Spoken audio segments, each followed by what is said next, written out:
You've been taught that shalom means peace, calm, the absence of trouble. Close your eyes, breathe, let it all go. That's not what the word means. Not at the root. Picture a man in ancient Israel. His ox has just broken loose in a field and gored his neighbor's animal. And there is a Hebrew word for what he has to do now. Walk over, own the damage, and make it right until nothing is owed. That word is shalom. Change almost nothing, and you have shalom. It's the same word an Israelite used to say hello, the same word he used to say goodbye, the same word a priest laid, like a hand over an entire nation, and the same root buried down inside their laws about debt and theft and broken property. We flattened all of that into 4 English letters, peace. So here's the question this whole video is going to press on. Is your peace a mood, quiet, still, nothing going wrong, or is it a mending? Because the Hebrew mind never located shalom in a feeling. They located it in a repair, something shattered, deliberately put back together until it is whole again. Let me show you the root, and I promise you will not hear this word the same way again. Start with how ordinary this word is. Walk down a street in Jerusalem today, and you'll hear it 100 times before lunch. It's the greeting when someone arrives, and the blessing when they leave. You don't say hi. You wish the person wholeness. Every hello is a small prayer that the other person would be intact. Now open the Hebrew Bible, and the word doesn't get rarer, it gets louder. It surfaces 237 times, not tucked into one obscure corner either. 25 times in the books of Moses, over 100 through the prophets, another 100 across the poetry and the wisdom writings. It runs the entire length of the story like a thread you could pull from Genesis to the last page. And here's what should stop you. A word that common is a word you assume you understand. You stop looking at it. It becomes wallpaper. You've read peace so many times your eyes slide right over it the way you stop hearing a clock you've lived with for years. That's exactly where meaning goes to hide, in the words we're too familiar with to examine. Because when we hear peace in English, we almost always hear it as a negative, a subtraction. Peace is when the fighting stops, when the noise ends, when the trouble is gone. Peace, to us, is mostly the absence of something bad. Hold on to that, because it's about to become the exact thing the Hebrew word is not. The Israelite didn't reach for shalom to describe an empty, quiet room. He reached for it to describe a full one, a table with enough on it, a body that works, a debt that's settled, a relationship with nothing festering underneath. Shalom wasn't the silence after the argument. It was the thing the argument had broken, restored. So we have a word we think we've mastered because we've seen it 1,000 times, and a word doing far more work than the translation lets on. To see what it's actually carrying, we have to stop reading the English and go down to 3 letters. Hebrew works differently than English. Most words grow out of a 3-letter root, a little seed of meaning, and from that seed, a whole family of words branches out, all sharing the same DNA. The root under shalom is 3 consonants: shin, lamed, mem, shlum, and on its own, that root does not mean peace. It means something more like whole, complete, sound, finished, nothing missing. There's a related form, shalom, that just means whole, the way you describe a thing with all its pieces present and accounted for. A stone wall with no gaps, a number that isn't a fraction, a story with no chapter torn out. That is, the soil shalom grows in. So when an ancient Israelite blessed you with shalom, the picture in his mind wasn't a candle and a quiet room, it was completeness. You, with nothing broken off.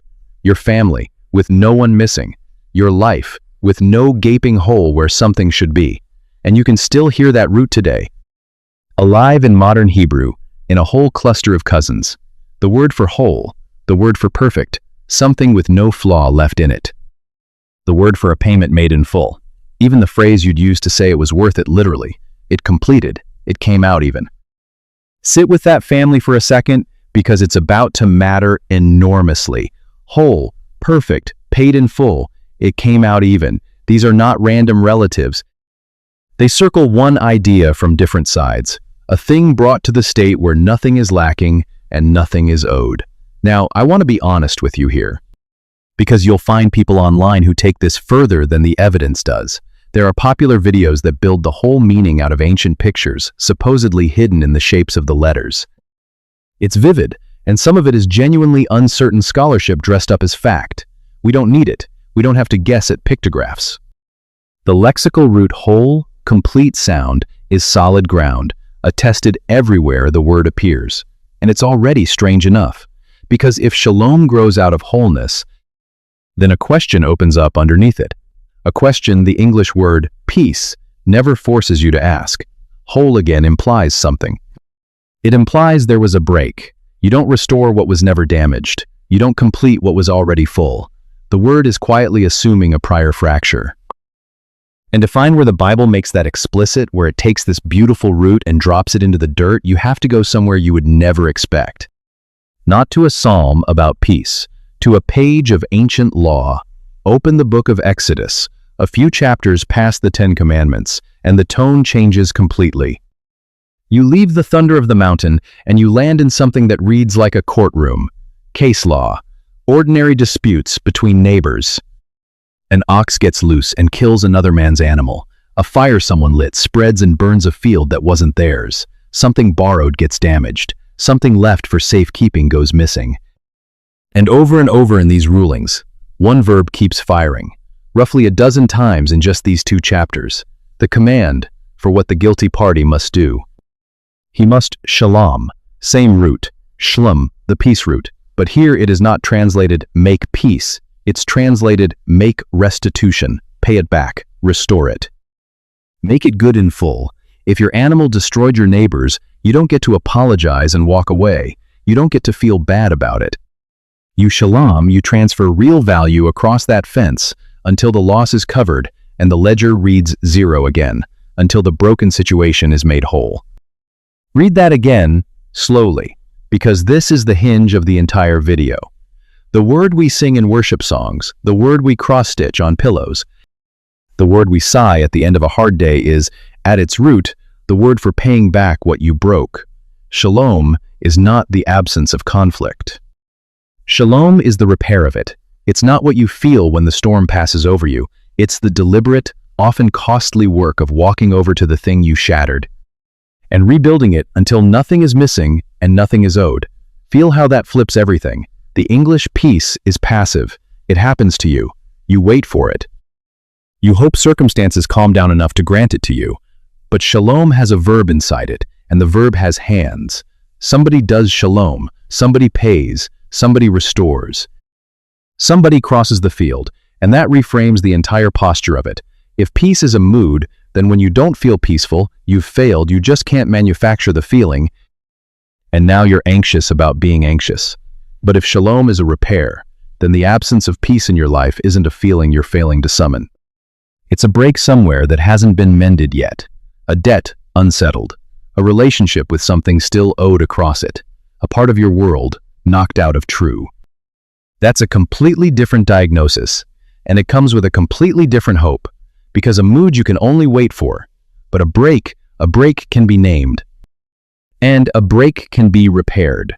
So the real question Shalom asks you is not, why don't I feel calm? It's sharper than that, and kinder. Where's the thing that's broken, and what would it cost to make it whole? Which raises the obvious next problem. If Shalom is about repairing what's broken, then how deep does the break actually go?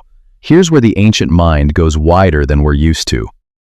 When we say we want peace, we usually mean it personally, and we mean it small. We want the anxiety to quiet down. We want the argument in our house to stop. We want our own inner weather to clear. Peace, for us, tends to end at the edge of our own skin. Shalom refuses to stay that small.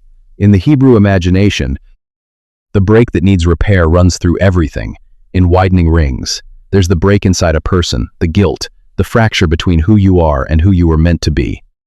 There's the break between people, the debt across the fence, the marriage with something rotting under the floorboards, the brother you haven't spoken to in years. There's the break between a person and their community, and underneath all of it, the deepest fracture of all, the break between people and their creator.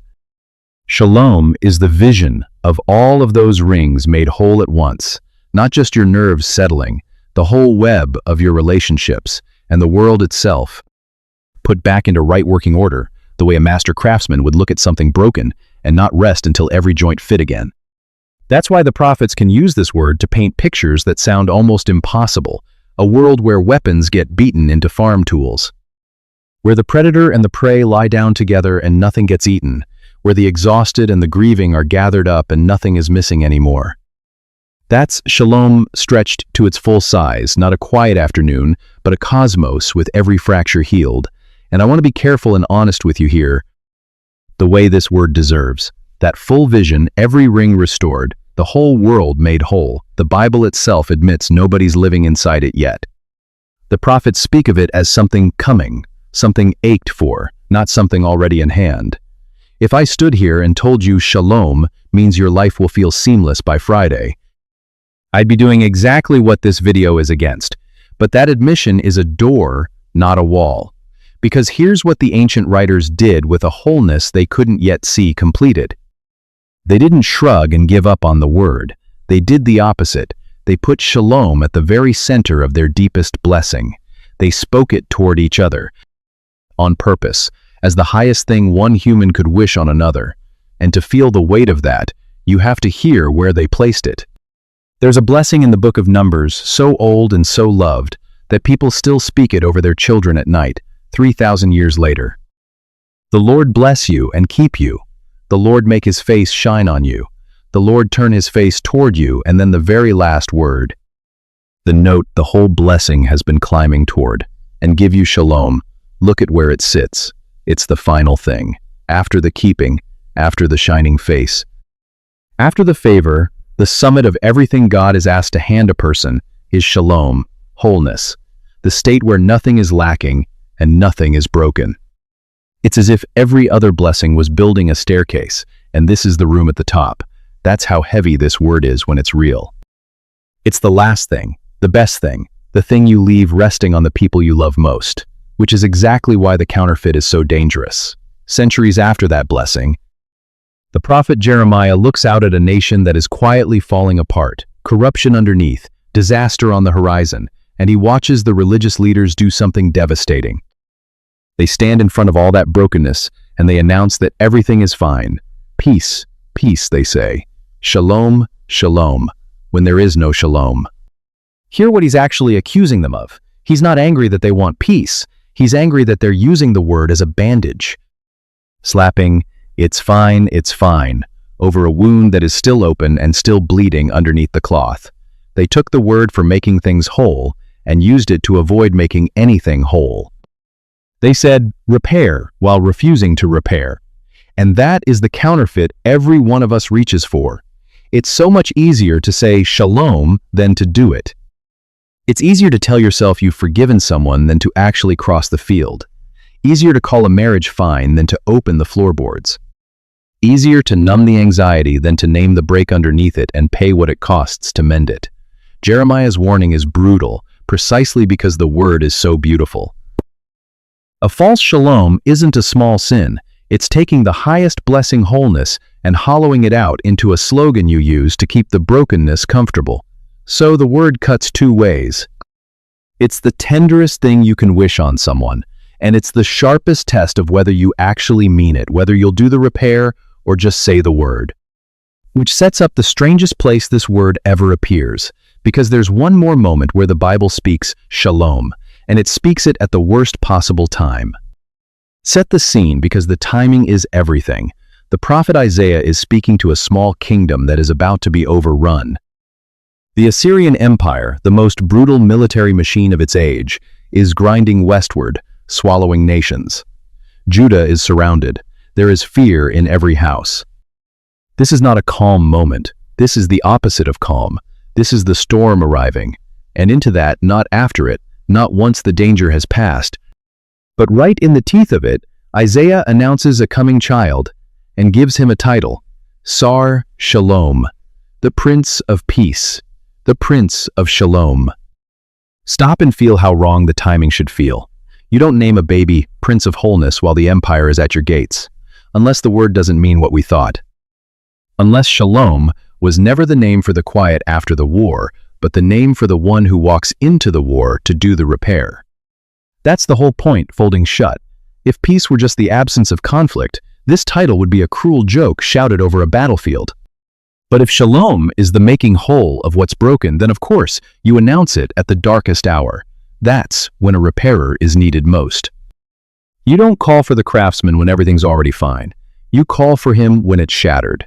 Now, honesty, because this passage is read differently by different people, and you deserve to know that. In the Jewish tradition, this child is understood in the context of the kings of Judah and the hope of that line. In the Christian tradition, it's read forward, as pointing to Jesus. I'm not going to pretend that debate away, but notice, on either reading, the thing that makes the title make sense is the same. Shalom is not the reward for peaceful conditions. It's the name for someone who steps into a broken situation on purpose and pays what it costs to make it whole. And that pulls the whole word up out of the dictionary and sets it down in front of you, because you don't wait for shalom. That's the English peace passive, granted, hoped for. Shalom has hands. Somebody crosses the field. Somebody pays the debt across the fence. Somebody walks into the storm instead of waiting for it to pass. The word has a doer inside it from the very first time it shows up in the law. So the question was never, how do I feel more peaceful? The question Shalom actually asks is the one from the courtroom in Exodus, the one carried all the way to the prince, announced over a war. What is broken, and am I willing to be the one who makes it whole? Go back to where we started.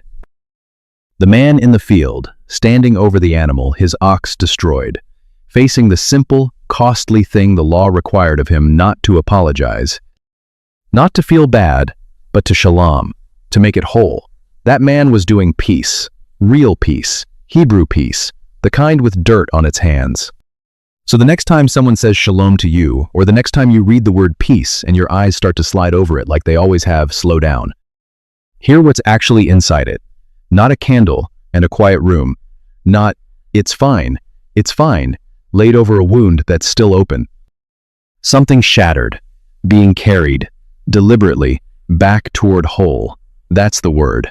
That's what they were handing each other all along. And maybe the most honest thing you can do with it is to stop saying it over the broken places in your life and start crossing the field. Shalom.